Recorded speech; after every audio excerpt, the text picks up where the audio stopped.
안녕하십니까. 여의도 24시입니다. 이번 시간에는 이 지금 선거 과정에서 국민의힘 안에서 나타나는 파당적 행태, 이런 거에 대해서 한번 얘기를 해보겠습니다. 한마디로 내부 분열입니다.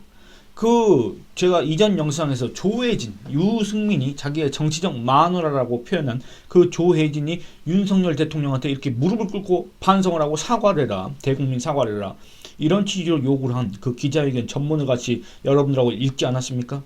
그때 이 조혜진이가 윤석열 대통령을 향해서 뭐라고 그랬냐, 이 파당적 정치를 했다, 이렇게 주장을 했습니다. 이런 강변을 했습니다. 근데 여러분들, 정작 이 현재 국민의힘 이 후보자들이라고 해야 되나? 예, 국민의힘 후보자들 안에서 이런 파당적 행태가 드러나고 있습니다. 점점 그게 수면 위로 이렇게 올라오고 있습니다. 그게 바로 뭐겠습니까? 바로 지금 총선 이후를 넘보는, 그래서 이 국민의힘 당권을 넘본다고 해야 될까, 아니면 주도권을 넘본다고 해야 될까, 그런 움직임들이 벌써부터 나타나고 있다, 그렇습니다. 그거의 가장 대표적인 사람이, 그런 의심을 받는 사람이 바로 유승민이라는 사람입니다.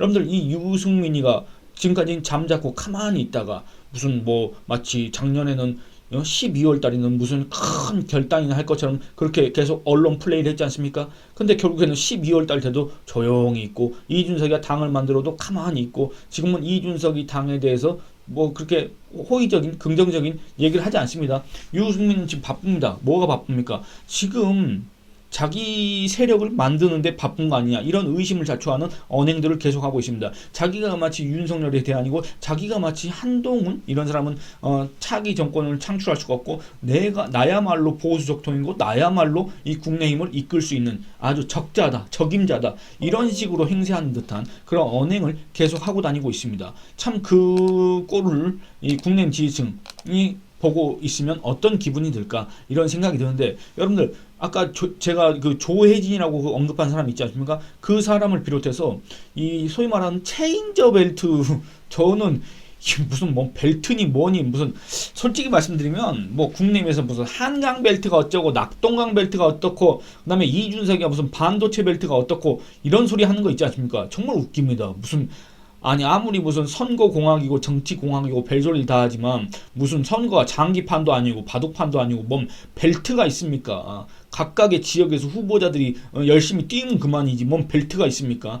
그럼 말도 안 되는, 그렇게 하면 뭐가 있어 보이는지 뭔지 모르겠는데, 어쨌든 이 체인저 벨트라고 하는 그런 뭐라고 해야 될까? 거기에 이제 나간 후보자들끼리 소위 말해서 이제 그런 파당, 집단, 그런 것들을 갖다가 이렇게 지금 형성하려고 하는 그런 움직임이 있고, 거기에 대표적인 사람이 바로 유승민이다. 그 체인저 벨트에 있는 후보자들이 이 유승민을 마치 자기들의 어떤 지도자라고 해야 될까, 자기들의 대표 인물이라고 해야 될까, 그런 식으로 지금 띄워주고 있다. 여러분들, 이게 말이 됩니까? 지금 여러분들, 이 선거입니다. 선거라는 건 정말로 전쟁과 같습니다. 총성 없는 전쟁입니다. 그런데 이 전쟁을 지금 이끄는 사람이 누굽니까? 이끄는 사람 바로 한동훈 국내힘 비상대책위원장, 총괄선거대책위원장이지 않습니까? 근데 그 와중에 이 체인저 벨트에 있는 사람들은 유승민이다. 유승민이 바로 중도층 지지를 끌어올 수 있고, 가장 국내힘 안에서 합리적이고 이런 사람이다. 그렇기 때문에 유승민 이렇게 도움을 많이 받아야 된다. 이런 식으로 해서 이 한동훈 지도 체제를 갖다가 무시하는 듯한 그런 집단 움직임을 보이고 있다. 이게 선거 기간에 가능한 일입니까? 일단은 자기가 한동훈을 싫어하든 한동훈을 좋아하든, 또는 국민의힘 여기에 대해서 어떤 불만이 있다고 하더라도, 자기가 국민의힘 후보자로 나왔다고 한다면 일단은 선거에서 이겨야 되고, 일단은 국민의힘한테 표를 받기 위해서 노력을 해야 되고, 열심히 뛰어야 되지 않습니까?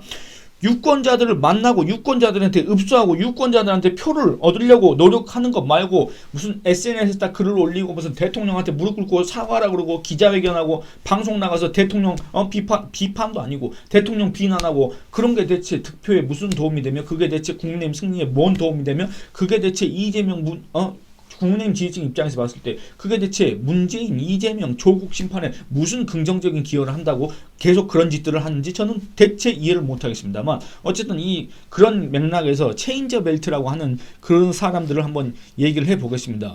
이게 이제 3월 30일 날 나온 기사인데, 그 기사 내용을 잠깐 읽어보도록 하겠습니다. 뭐라고 돼 있냐?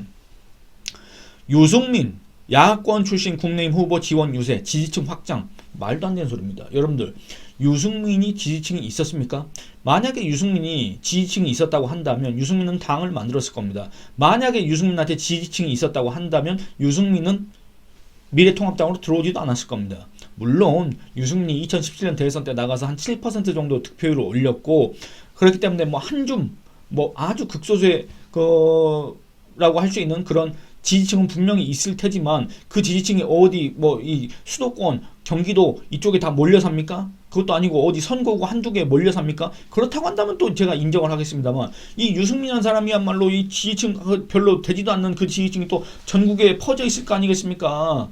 근데 이런 사람이 대체 그 어디에 간들 그 무슨 매표를 갖고 온다고 이 유승민이라는 사람 기존의 국민의힘 지지층을 다 이탈시킬 만한 그런 파괴력, 폭발력, 확장력을 가진 확장력이 아니지 파괴력을 가진 그런 사람을 갖다가 굳이 이렇게 끌어들이려고 하느냐. 저는 이 국내의힘 후보들의 이런 계산을 도저히 이해할 수가 없습니다. 그야말로 이건 자충수고 죽을 길이고 망하는 길인데 왜 자꾸 유승민을 이렇게 자기 선거판에 세우려고 하느냐. 저는 이게 이해가 되지 않는다 그겁니다. 근데 그 기사 내용을 한번 보겠습니다.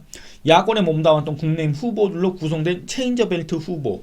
그러니까 여러분들 여기에 나와 있지 않습니까? 야권에 몸담았던 국내의힘 후보들로 구성된 체인저벨트 후보라고 합니다. 그러니까 야권, 더불어민주당에서 넘어온 사람들 또는 뭐 그 외 정당에 있다가 거기서 공천을 못 받았다든지 아니면 뭔가 생각이 바뀌었다고 주장을 하면서 소위 말하는 전향을 했다는 식으로 그런 언행을 그런 식으로 이제 냄새를 풍기면서 국민의힘에 온 사람들 있지 않습니까? 그 사람들로 구성된 체인저벨트라는 게 있다는 그겁니다. 이 체인저벨트 후보들이 유승민 전 의원과 함께 지지층 확장에 나선다. 유 전 의원은 체인저벨트 후보들의 유세를 지원할 방침이다. 체인저벨트 후보들은 30일 공동 입장문을 통해 심지어 공동 입장문까지 냈습니다. 뭐에 대해서? 유승민에 대해서 냈습니다.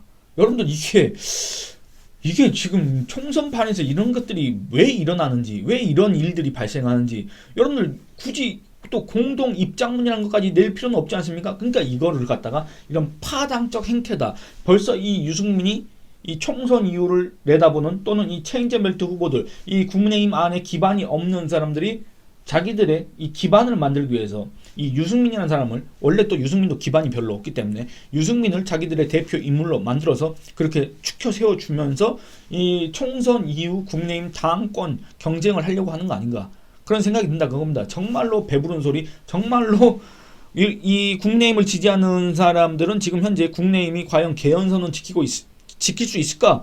국민의힘이 못해도 정말 2016년 정도 한 122석 정도는 혹시 얻을 수 있지 않을까? 그런 이제 기대, 희망 섞인 기대 그런 걸 하면서 거기 왔다 갔다 하면서 지금 이렇게 정신적인 혼란을 겪고 있고 뭡니까? 조울증, 사실상 조울증을 겪고 있는데 이 사람들은 지금 그 생각이 딴 데가 있다 그겁니다. 여러분들 한번 생각해 보시기 바랍니다. 야권에서 넘어온 국민의힘 후보들을 체인저벨트 후보들이라고 한다면 그 해당 지역은 이 국민의힘에 있어서 험지일 수밖에 없습니다. 그리고 그쪽은 더불어민주당 지지세가 강할 수밖에 없는데 이 사람들이 거기에 나갔다고 한다면 그 더불어민주당 지지층 있지 않습니까? 거기로부터 일종의 배신자 이런 낙인이 찍혔기 때문에 그렇게 지지를 받지 못할 겁니다. 심지어는 그 이상민 5선입니다. 그리고 김영주 4선입니다. 이런 사람들조차 지금 현재 자기의 지역구에서 진다. 그런 여론조사 결과들이 나오고 있지 않습니까? 그렇기 때문에 그 정도의 위상도 되지 않는 다른 사람들 한마디로 국회의원 경력도 없었던 사람들 원의 재야 인사였던 사람들 그냥 저쪽에 그냥 당정만 두고 있다가 이쪽으로 넘어와서 마치 자기가 뭔가 대우각성을 했다는 듯이 전향을 했다는 듯이 하는 사람들 있지 않습니까? 이 사람들 같은 경우에는 당선 가능성이 객관적으로 있습니까? 없습니까? 없습니다. 없기 때문에 이 사람들은 지금 현재 자기의 당선이 지금 중요한 게 아니라 이 총선이 끝나고 나서 이 국민의힘 안에서 내 지분, 내 기반을, 내 목소리를 어떻게 확보할 수 있을 것인가 이게 더 중요한 겁니다. 그렇지 않겠습니까? 그래서 기사를 계속 읽어보겠습니다. 유승민에 대해서 어떤 공동 입장문을 내놨냐. 유 전 의원은 총선을 맞아 국민의힘 개혁보수 또 나왔습니다. 개혁보수, 새로운 보수, 합리적 보수, 따뜻한 보수 한마디로 맨날 별의별 보수가 다 나오는데 개혁보수 성향의 체인저벨트 후보들의 지원 유세에 본격 나섰다. 유승민의 동향을 왜 체인저벨트 국민의힘 후보들이 그거를 공동 입장문을 통해서 홍보를 하고 선전을 합니까? 유 전 의원은 당 안에서도 오랫동안 개혁적인 보수를 지향하며 개혁적인 보수를 지향했답니다. 지속적으로 대안을 제시해 중도층, 수도권, 청년층의 확장성이 있다는 평가다. 근거가 대체 뭐냐 그겁니다. 여러분들 저는 유승민이가 중도층, 수도권, 청년층의 확장성이 없다는 것을 제가 여론조사 통계 이런 것들을 다 근거로 제시를 한 바 있습니다. 이전에 제 영상들 한번 살펴보시기 바랍니다. 그런데 이런 주장들을 하는 자들이 있습니다. 그런데 이 주장에는 항상 근거가 없습니다. 근거가 없는 주장은 뭡니까? 궤변입니다. 강변입니다. 허위 선전입니다. 억지입니다. 요즘 말로 하면 가스라이팅 세뇌입니다. 근데 이런 소리를 또 하고 있습니다. 이어서 뭐라 그랬냐? 국민 건강권을 담보로 추진 중인 의대 정원 확대 등 졸속 의료 개혁 정책을 막아내고 합리적인 대안을 만들겠다. 지금 윤석열 정권이란 건 윤석열 정부가 아닙니다. 윤석열 정부와 국민의힘을 얘기하는 겁니다. 윤석열 정권이 지금 의료 개혁을 하겠다. 그 의료 개혁의 방편으로 뭡니까? 의대 정원 증원을 하겠다. 지금 그거 하고 있지 않습니까? 근데 거기에다 대고 뭐라 그러냐? 졸속 의료 개혁이라고 지금 얘기하고 있습니다. 자기들이 합리적 대안을 마련하겠다 이렇게 얘기하고 있습니다. 대체 이 사람들은 소속이 어디며 대체 이 사람들이 얘기하는 합리적인 대안은 지금까지 나온 바가 있습니까? 왜 그때는 안 만들고 아니 여러분들 의대 정원 증원이 지금 어제 오늘의 얘기입니까? 근데 지금까지 뭐 하다가 이제 와서 합리적 대안 운운하고 있고 그 다음에 윤석열 대통령 윤석열 정부의 의대 정원 증원 이런 걸 갖다 졸속이다 이렇게 얘기합니까? 그리고 또 뭐라 그랬냐? 총선 이후 사회적 협의체 구성에 적극 앞장서겠다. 뭔 말인지 모르겠습니다. 여러분들 그러니까 이걸 보시면 지금 현재 국민의힘 지지층 입장에서는 제 영상을 보시는 분들은 아마 거의 다 그럴 텐데 국민의힘 지지층 입장에서는 국민의힘이 일단 이번 총선에서 이기는 거를 가장 바랄 겁니다. 그리고 국민의힘이 지금은 사실상 아주 뭐라 그래야 될까? 요원한 일이 됐다 이렇게 평가를 받을 수 있겠지만 뭐 국민의힘이 단독 과반 의석을 차지했으면 좋겠다 뭐 이런 생각을 하시는 분도 계실 겁니다. 근데 그런 걸 떠나서 최소한 이제는 개헌선을 지켜야 된다 또는 뭐 탄핵 저지선을 만들어야 된다 지금 이런 상황까지 몰려있지 않습니까? 그런 상황에서 이 국내임 내부에서는 지금 이런 움직임이 있다 그겁니다. 대통령한테 윤석열 정부한테 졸속이니 뭐니 이런 식으로 또 내부 총질을 해대가면서 자기들끼리 이렇게 또 뭐 체인저 벨트라고 이렇게 만들어가지고 그 대표 인물로 유승민은 수도권 청년층 중도층의 확장성이 있다. 그러니까 이 사람을 이제 앞세워서 우리가 해야 된다 이런 식으로 움직임이 있다 그겁니다. 여기에 이제 들어가 있는 사람이 누구냐? 좀 뭐 이름만 봐서는 모르겠습니다. 일단 함은경이 있고 함은경은 서울 마포구에서 정청래를 잡겠다고 생선장수 함은경 그다음에 오경훈 양천을 이성심 관악을 이현웅 부평을 뭐 다 을입니다.